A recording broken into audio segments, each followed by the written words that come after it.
అన్న, మనుషులు చెప్పినట్టు యుగాంతం అంటూ ఉంటే, దేవుని రాకడ వచ్చే రోజంటూ ఉంటే అసలు ఏమవుతుంది? ఆ రోజు ఏం జరగబోతున్నది? మనుషులకు ఏమవుతుంది? మంచి ప్రశ్న.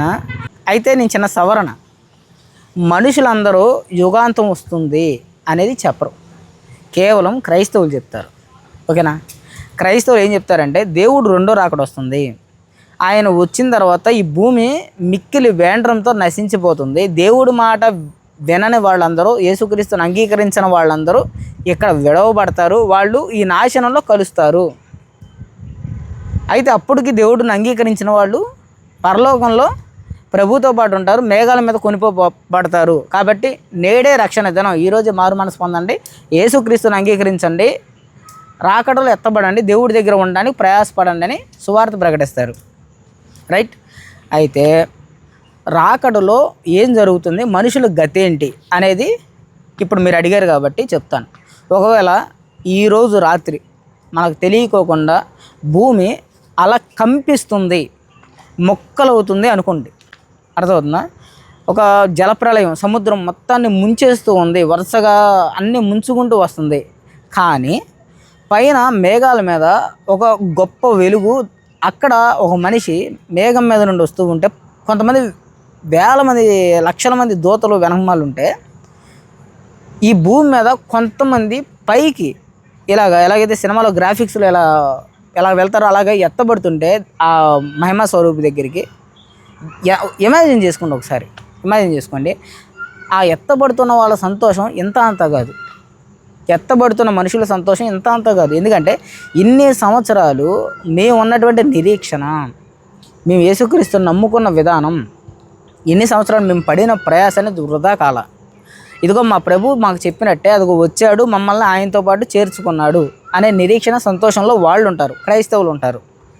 అయితే ఇక్కడ విడవబడిన వాళ్ళ పరిస్థితి ఏంటి అంటే, భయంకరమైన చావును రుచి చూస్తారు, భయంకరమైన స్థితిని రుచి చూస్తారు. వాళ్ళు ఎలాగంటే, అయ్యో ఇన్ని రోజులు వీళ్ళు చెప్పిన ఈ సమాచారాన్ని వినుకోకుండా దేన్నైతే తృణీకరించామో అదే ఈరోజు నిజంగా జరిగిందే, ఆయనే నిజమైన దేవుడు అని ఆ క్షణంలో బాధపడుతూ, ఆ క్షణంలో పశ్చాత్తాపడుతూ ఉంటారు, ఆ క్షణంలో ఇదవుతూ ఉంటారు, భయంకరమైన ఉగ్రత పాలవుతూ ఉంటారు. ఓకేనా? చనిపోయిన వాళ్ళందరూ వరుసగా ఇక్కడ భయానకమైన చావును ఎదుర్కొంటారు. రెండోది, చనిపోయిన వాళ్ళు నరకంలో యాతన పడుతూ ఉంటారు. కానీ ప్రభువుని నమ్ముకున్న వాళ్ళు పరలోకంలో ప్రభుతో పాటు సదాకాలం అక్కడ ఉంటారు. ఇదే జరగబోతుంది. ఇది నిజమని మీరు ఎలా చెప్తున్నారన్నా అంటే, మాలో వచ్చిన మార్పు. యేసుక్రీస్తుని నమ్ముకున్నాం కదా మేము, గతంలో ఎవరు చెప్పినా వినని, ఎవరు మార్చాలని చూసినా మారని మా జీవితాలు యేసుక్రీస్తుని నమ్ముకున్న తర్వాత మారిని వినటం మొదలుపెట్టాం, న్యాయాన్ని నిజాన్ని చూడటం మొదలుపెట్టాం. కాబట్టి ఉదాహరణకి సాక్ష్యం ఏంటంటే, ఎవరు మార్చలేనటువంటి మా పాపపు జీవితాన్ని, ఎవరు కొంచెం కూడా సరిదిద్దలేనటువంటి మా ఆలోచన విధానాన్ని ప్రభువైన యేసుక్రీస్తు వారు మార్చారు. రాబోతుంది దేవుడు ఉగ్రత, తప్పించుకున్నాం అనేదానికి సాక్ష్యం ఏంటంటే క్రైస్తవులమే. ఈరోజు ప్రపంచం అంతటా ఉన్న చర్చిల్లో ఉన్న క్రైస్తవులు ఉన్నారు కదా, మేము మాత్రమే మాకు నిరీక్షణ ఉంది. ఈ క్షణంలో ఒక పెద్ద ప్రళయం వచ్చినా కానీ, మా చావు జరిగినా కానీ ప్రభు దగ్గర ఉంటాం మేమనే నిరీక్షణ మాకుంది.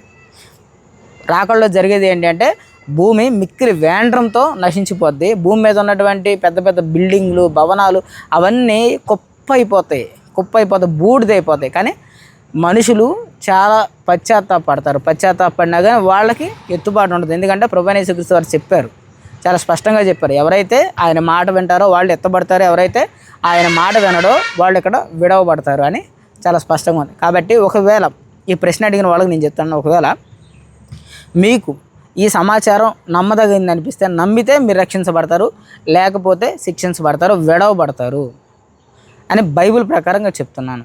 కాబట్టి ఈ భయానకమైనటువంటి ఈ పరిస్థితి నుండి మనం మానవ జాతి తప్పించుకోవాలంటే ఏకైక ఆశ్రయపురం ప్రభువైన యేసుక్రీస్తు వారు. ఆయన దగ్గరికి వస్తేనే మన పాపాలు క్షమించబడి మనం ఉనికిలో ఉంటాం, పరలోకంలో ఉంటాం, యాతన స్థలం నుండి తప్పించబడతాం.